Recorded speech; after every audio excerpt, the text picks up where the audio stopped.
Welcome to Don't Do Disney Without Us. My name's Daniel. And my name is Zach. And welcome back to our show, episode 18. This is the show where we like to talk about all things Disney. That includes the parks, the streaming services, the movies, the merchandise, the food, the wine, everything except the sports. Because we don't care. We don't care about sports.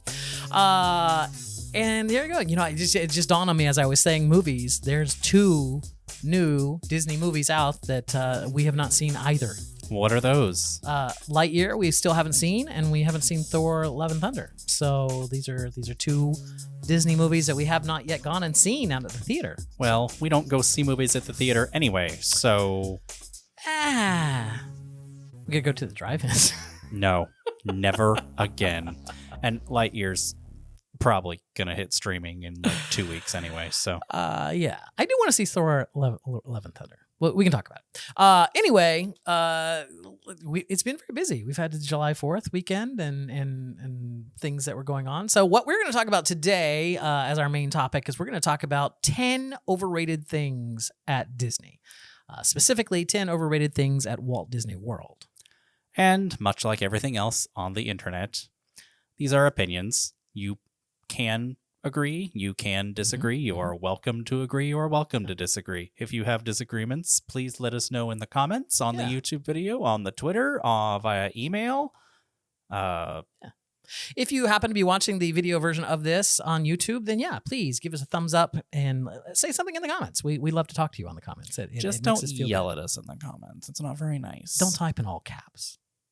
Or I guess you could. I love you guys. Like that would be fine in all of now we're telling you exactly what to write in the comments, which is, I'm just kidding. So let's get right to it. These are 10 things that we think are overrated in the Walt Disney World resort. And I came up with 5. Zach came up with 5. I know my 5. He knows my 5 because he wrote them down. I don't know his 5, so it'll be a surprise to me. So it looks like I am the first one on the list here, so we'll get right to it. On our July 4th weekend, we went camping, and one of the things that we took with us were some Eggo frozen waffles, the Eggo Belgian frozen waffles. We have a toaster oven in the rig, so it seemed like a natural thing to take for breakfast, and I figured, that'd be okay for breakfast. I think they're better than the Mickey waffles, which leads to the very first thing. I think Mickey waffles are overrated. People that go gaga over the Mickey waffles, I feel like if a blind taste test, I would not be able to tell the difference between that Eggo frozen Belgian waffle and a Mickey waffle. And if you can, let us know and tell us why. What about a Mickey waffle stands out to you other than it's shaped like Mickey? Which it isn't. It's not shaped like Mickey. It's a circle, and it's got Mickey's face on it. It's not actually shaped like Mickey. At least the ones that we've gotten recently, because some of them have Stitch on them over at Ohana. But the ones that we got at at Whispering Canyon when we were at our Fort Wilderness trip last were Mickey and Minnie waffles, and they were both circular waffles that had stamps of their faces in them. So they weren't even shaped like a Mickey. What's your number one overrated thing at Disney? A ride that causes congestion in one of the narrowest points in Magic Kingdom. Ooh, Small World. Close. Peter Pan's Flight. Aww. Which is a great ride for kids. It's a great ride if you are nostalgic for Peter Pan. I'm sure when the ride was created, the top-down perspective looking down at London was great. But looking at it now, it's very obvious that, the waterfall is just glittery strips of paper and whatnot. It's just a ride that's in need of a refresh and an update. And while it is great that it's a dark ride and it's, chill and relaxing, it's not worth a 120-minute wait. And I mean, we've used a lightning lane on it, but there are probably better options. No, I would say Peter Pan, if you love the nostalgia of it, then it's absolutely worth a lightning lane. It's worth a 5 or a 10-minute wait.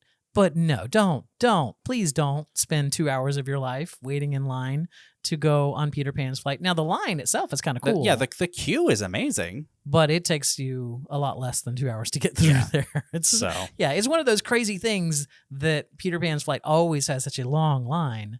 It just seems not justified for the attraction that's actually behind it. Kind of like Jungle Cruise, actually, which we love Jungle Cruise. Hey, but since the movie, I will accept no Jungle Cruise slander on this podcast. Since the movie you have to admit that since the movie has come out, the Jungle Cruise waiting lines, what used to be a 30-minute wait, is now regularly over. Yes, an Jungle hour wait, Cruise regularly posts the second or third highest wait in the kingdom. All right, my next item is I wrote it down as desserts at the Magic Kingdom. Were you done?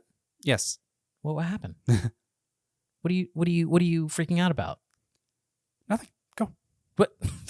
You're jumping. You were trying to stop me. What did I do? That are you upset that I'm talking with my hands? Clapping. Oh, I'm clapping. Yes. Stop it. You don't like it when I clap? No, I don't. Okay. I'm sorry. I talk with my hands. I get that from my dad. I'll sit here. I'll sit on my hands. So I wrote it down as that hurts. Dessert at the Magic Kingdom is what I wrote down. But what I really meant was, I'm talking with my hands again. What I really meant was those Rice Krispie treats that you can find at the most of the bakeries in Magic Kingdom. You've seen them before. At Christmas time, they're shaped like Christmas trees. Normal days, they're shaped like Mickey ears. Sometimes they're shaped like I don't know, other items for holiday, like a pumpkin or something for Halloween and whatnot.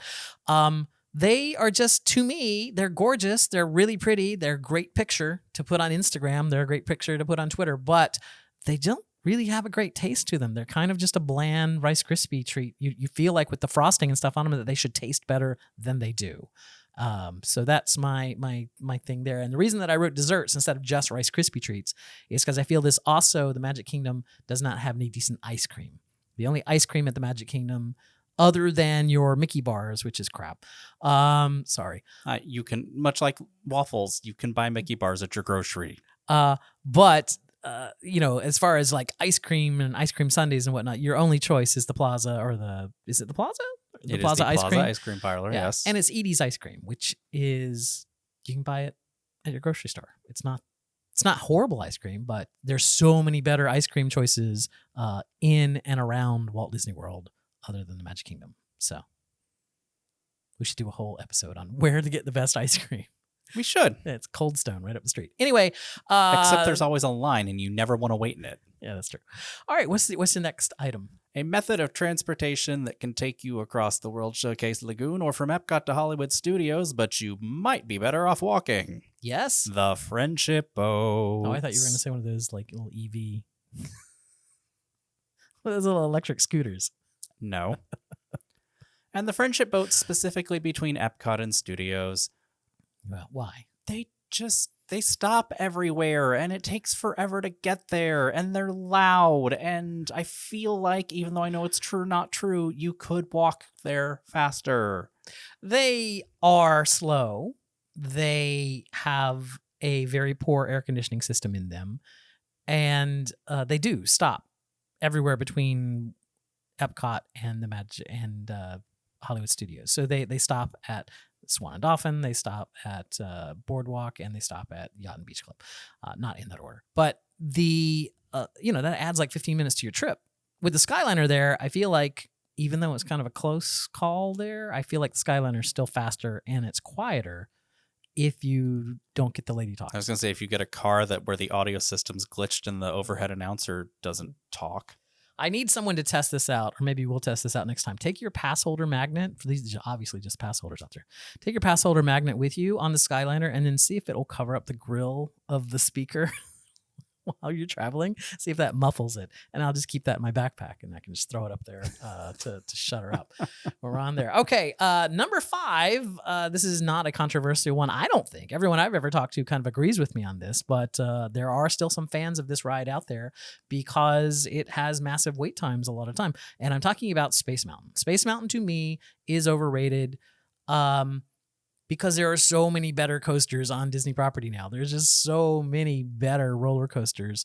The novelty of Space Mountain, specifically at Florida, of doing it in the dark, and it's a very herky-jerky roller coaster that that apparently, if you're really tall, feels like it's going to decapitate you. It does. It is scary. It's like as these things whiz past your head there, it is kind of scary. But yeah, I just feel like Space Mountain's a bit overrated. I won't ride Space Mountain anymore because I've gotten to an age now where it just hurts my neck to ride it, so I don't. But, I'm not saying it's a horrible ride. I'm just saying, kind of overrated. I've never ridden it, and I never will, so I'll just take your word for it. All right, there you go. There's 5 things so far. We're halfway through our list. What is number 6? What is the 6th overrated thing at Walt Disney World? Churros. Just churros. All right, Just let's move churros. on. Number 7. No. You don't get to cut me off when I'm trying to explain. Step off. How many churros have you honestly had at Walt Disney World?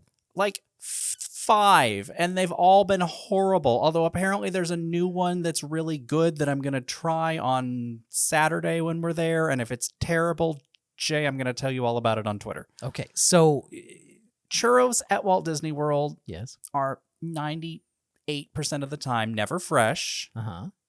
If they're filled with something, it's probably like dried out by the time of day that you get it. Yeah. There's sometimes not cinnamon sugar on them, depending on where on property you get them. Mm-hmm. And Disneyland just does them better. Okay. I think that's the important part here is that we are talking about Walt Disney World churros, not Disneyland churros. Yes. Disneyland Churros are delicious. good. They're great.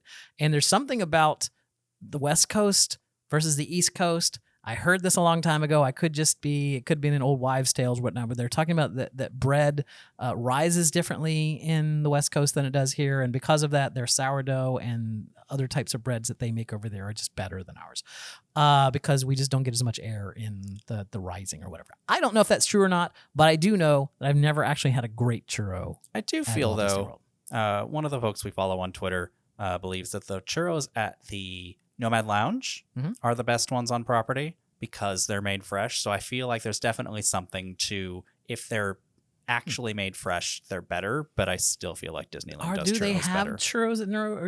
Yes. Or are those churro nuggets? They're still churros. But they're not like the big 2 foot They're long. still churros. That counts.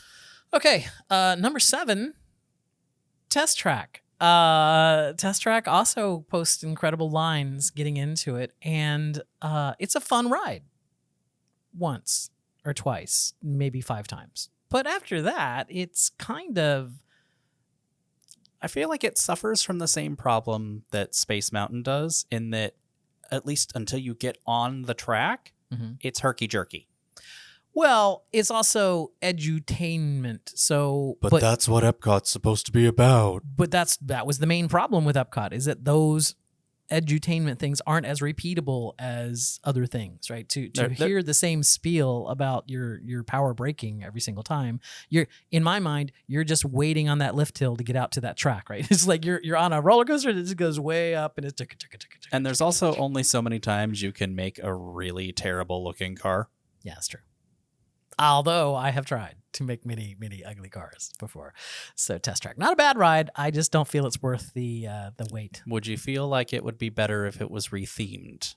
I saw and retweeted someone's idea of it being rethemed to a Cars themed attraction, not a clone of Radiator Springs Racers, but still something that's a little bit of edutainment. I feel like the problem there is that GM is still a sponsor, and the cars from Cars movie are not GM. However, what I would love to see would be a retheming of that ride that maybe just spent more like taking us through the history of automotive use in America. And wasn't that called World Emotion? Yes. Which is what it was before it was Test Track. And it was great. Okay. What's number 8? Any of the myriad clones of Dumbo, Aladdin, Triceratops Spin, Inside Out Emotional Whirlwind, etc. They're lazy theme park rides. In fact, they're carnival rides that go around in a circle and would cause me to throw up everything I've eaten that day. Okay. Disney has some of the best Imagineers on property, and there's 18 of these rides across their properties, and not a single one of them needs to be there. But they're fun for kids. They're the kids' rides. And let me challenge you on this just for one moment. You've ridden the carousel. Did you get motion sick on the carousel? Yes. Oh, you did? Yes. I can't do rides that spin in a circle. Well, the People Mover basically goes in a really big circle. Not repeatedly. Okay, fine.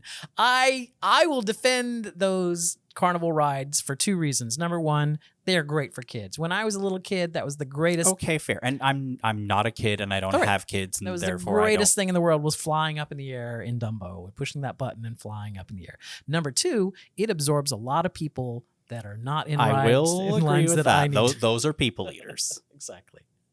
Okay, number 9, perhaps. Except for Aladdin, I feel like Aladdin's just positioned in a really bad spot. It is. And it wasn't always there. That used to be an open courtyard. Well, it probably needs to be one again. Tear it down and move it somewhere else. So number 9, possibly, let me look at your last one here. Oh, no. Possibly, this is the most controversial opinion. This will be the most controversial of the list. So this is, if we were going to write a clickbait headline for this podcast, it would be like 10 overrated things at Disney. Number 9 will shock you. It's the Great Movie Ride, boys and girls. But the Great Movie Ride is no longer at Disney. No, it's not. But it was so overrated, and people still to this day talk about how great it was and what a wonderful attraction it was. No, it wasn't. You are misremembering. Your entire experience on the Great Movie Ride was contingent upon the acting abilities of a Disney College program student who oftentimes was not a very good actor. For them to run in and do the little things where it's me, remember me, or I'll fight you. It's like it's much like the Jungle Cruise, where if you get a good skipper, it's great. And if when you you get a bad skipper or a mediocre skipper, it's a groaner, and it's nostalgia, whatever. But the Great Movie Ride was very much in that vein. When you had someone who was really into it and just went for it, it was great. But they were very few and far between. Most of the Great Movie Ride tram guides or the drivers were not very good, and it wasn't. And as that ride aged, there were never any new movies added to it. So it's like the most recent movie ever in the Great Movie Ride was Star Wars. So it was, already 30 years old. It was just one of those things that needed to be updated. It was you're misremembering the Great Movie Ride. It really wasn't that great of a ride. So it was overrated. I wrote it, but I'm telling you, it was overrated. And our last one is not nearly as controversial. Mm-hmm. Disney Cupcakes, with a few notable exceptions, are very overrated.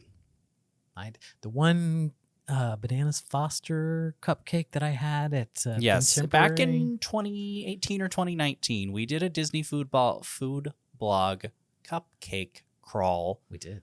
Across multiple theme parks, resorts, etc. Back when getting onto resort property wasn't a question of whether or not a security guard was going to be a dick about it. Yes. And we ate very, very, very many cupcakes.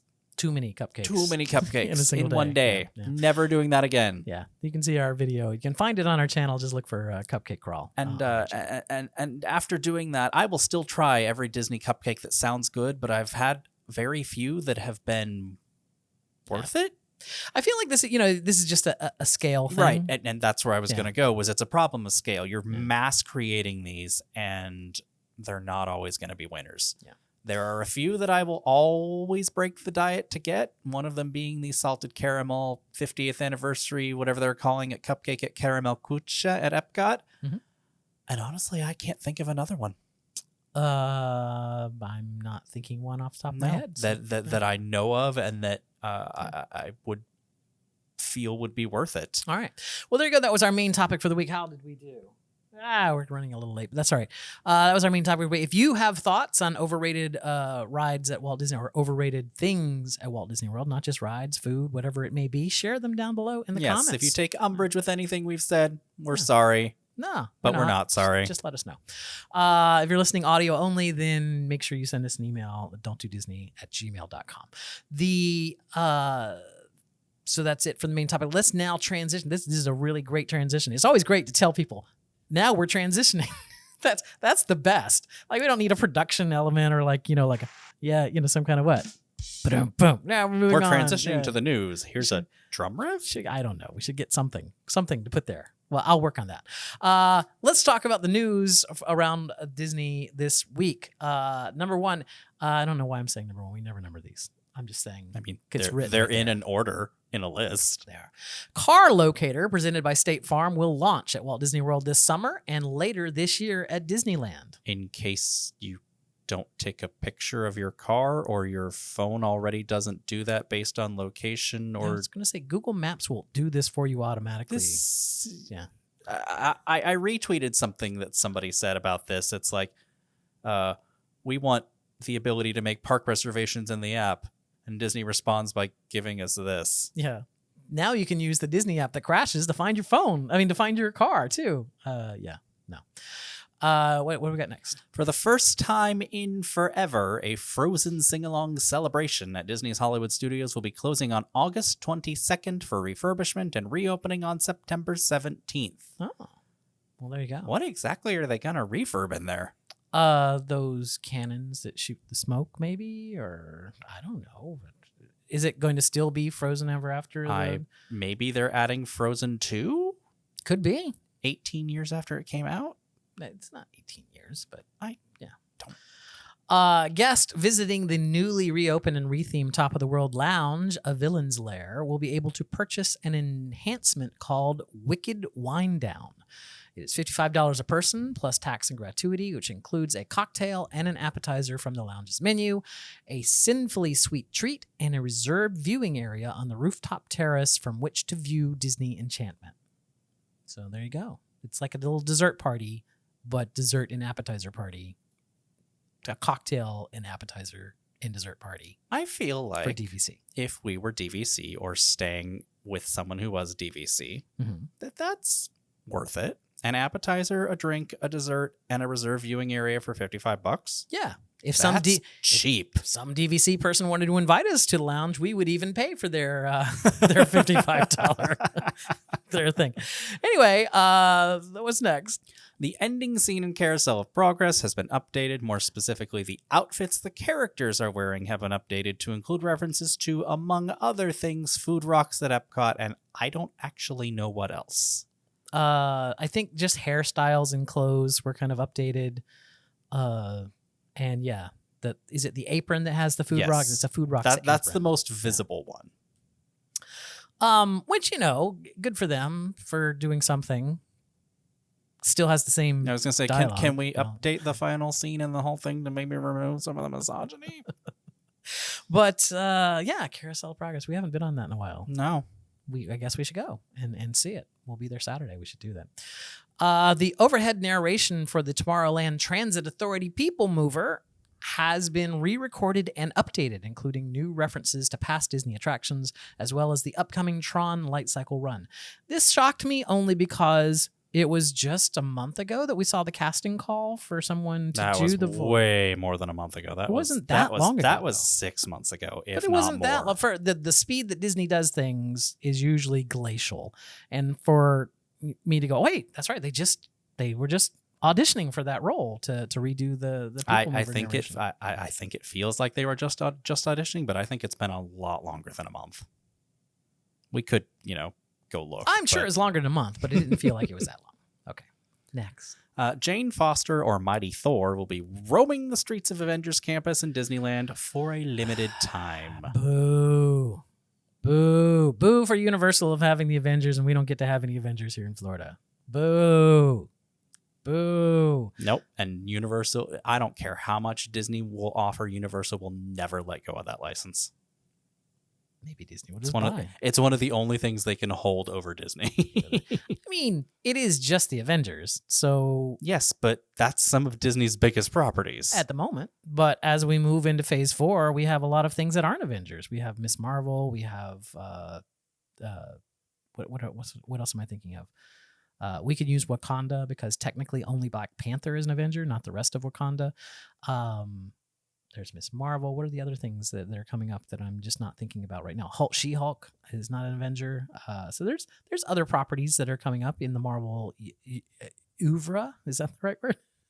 The Marvel camp that we can eventually get, maybe. Anyway, Mickey's Very Merry Christmas Party tickets went on sale on July 7th and range from $149 to $199 per person, depending on the date. Annual pass holders can receive a discount on select nights in November and early December. So we don't get, we only get discounts on a range of nights. I thought it was just a flat $10, but it never was much. I mean, it was No. always, it was always 10 or $15 discount that we got on those things.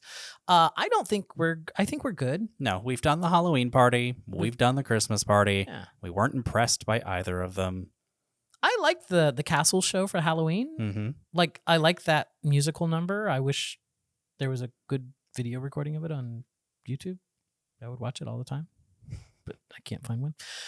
Maybe I haven't looked hard enough. Maybe I should double down. I did a half-hearted search for it a long time ago. Maybe I should try it again. What's next? Zom Beats Bash, which is a 20-minute stage show event / dance party featuring music from the Disney Channel films Zombies and Zombies 2, will take place July 29 through the 31st at Downtown Disney and August 5th through 14th at Disney Springs. The third film in the series, Zombies 3, premieres July 15th on Disney Plus and August 12th on the Disney Channel. I don't know what this is. This feels like that Descendants. Remember, and they did a whole big Descendants dance party, huge thing at Disney Springs, and then right as they announced it, one of the kid stars of the movie Died. of that series had died, and so it kind of like put a damper on a lot of things there. But Yeah, it's probably this. something. This must be something for if you have kids, because I don't. Yeah. I don't know what this is. Additional character dining is returning to Walt Disney World this fall. Winnie the Pooh and Friends at Crystal Palace on September 20th. Ohana Best Friends Breakfast featuring Lilo and Stitch on September 27th. Also Mickey and Pluto. So it's Lilo, Stitch, Mickey, and Pluto.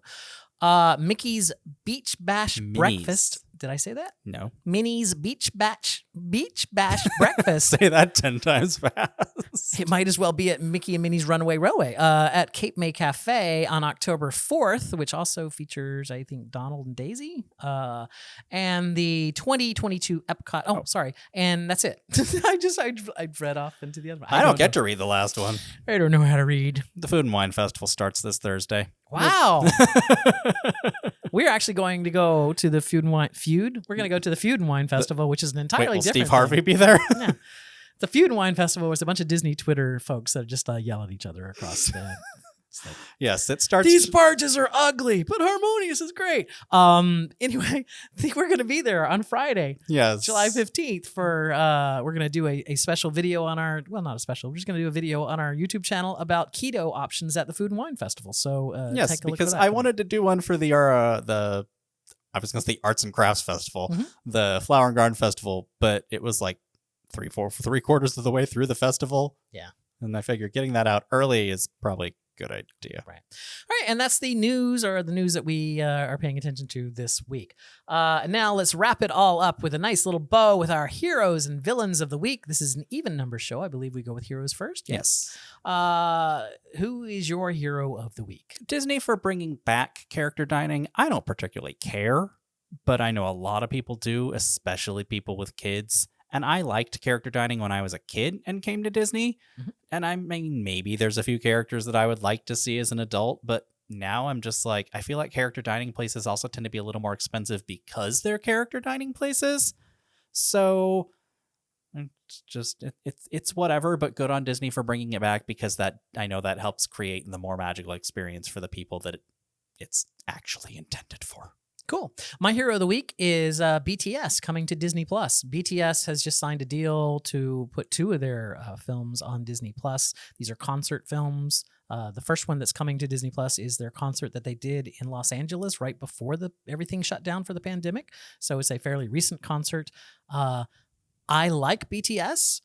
I am not a teenage girl, so I don't think I would ever be comfortable going to a BTS concert. So by having a video presentation of this where I get to see the concert without actually having to be super embarrassed by standing around a bunch of teenage girls, is a good thing for me. So yay for that on Disney Plus. Who's your villain of the week? My villain of the week are Disney rumors and Disney blogs that post rumors and just create this whole Twitter tirade about everything that could possibly go wrong if whatever the rumor is implemented. Right. Some of them even will start a rumor and then start a half-hearted campaign against the rumor. And then when Disney disavows the rumor and says, no, that was never going to happen, then they just declare that they won. Tom Corliss, WWNT, Tiki Room. I have no idea what you're talking about. It was Country Bears. It was both. Put it this way. If Disney has to comment on your rumor, you done screwed up. Yeah, you maybe should check your sources. Yes. There's a lot of rumors flying around. Just, folks, they're rumors. Do not give them the time of day. Do not give them the peace of mind. When Disney wants to announce something, they'll announce something, and then you can get bent out of shape about it. Right. Don't do it beforehand because it's probably not true. I don't care if they're inside sources, disgruntled cast members, whomever, feeding you information. Until Disney says it, it's not official and can and probably will change. Just stop giving them life. Please. The more you know. My villain of the week is Hulu. I was listening to someone make a on one of the tech shows I was listening to, or cord cutting shows. Anyway, one of the podcasts I was listening to, they were talking about how Disney has found itself in this really odd place now that they have Disney Plus and ESPN and then Hulu.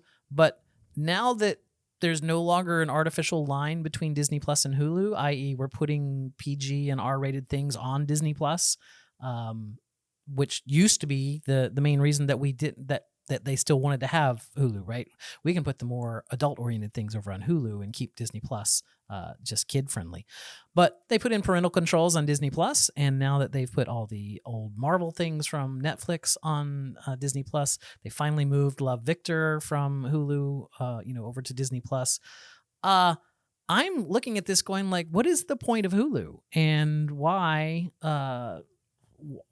is it still around? It's just like, do we really need this if it's mainly owned by Disney?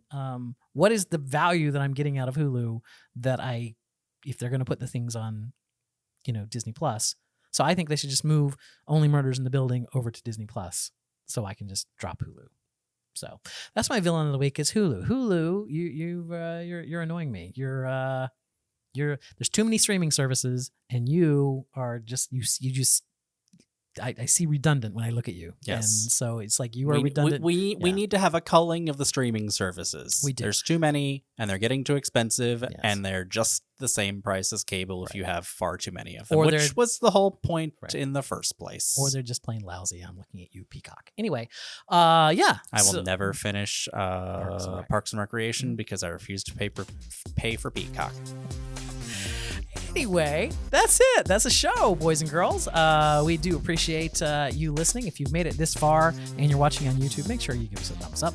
Leave us a comment. Let us know that you made it this far. If you're not watching on YouTube, that's fine. We have a YouTube channel, by the way, where we put other content other than this podcast up. We are wrapping up our cruise, our Royal Caribbean cruise that we've just done. So we have several videos from that up. We've got several more videos to go from that. Like I said before, we'll be putting our food and wine keto food video up, as well as some other parts. Once we figure out what camera to film it with. Right, we've got the Disney Pin event coming up in August. We absolutely will have video from that up on the YouTube channel. So make sure that you check that out if you are unfamiliar with it. I think that's it. I think all that is left for us to say is to please, please, please don't do Disney without us.